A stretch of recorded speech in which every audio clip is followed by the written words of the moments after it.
ஏன் கொடி பறக்க வேண்டிய இடத்துல வேற எவன் கொடிடா பறக்கும்?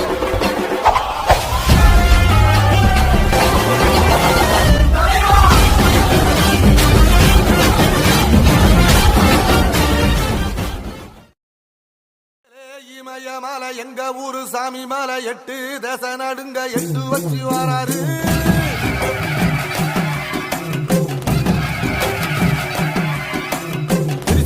மிச வச்சு பொரிய ஒட்டு வச்சு கரிகால சோழம் போல கால் நடந்து வராரு.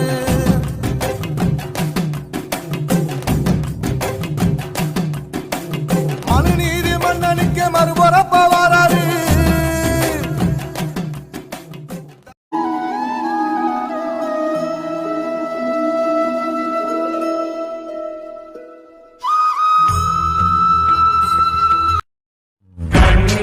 அது கண்ணு மாதிரி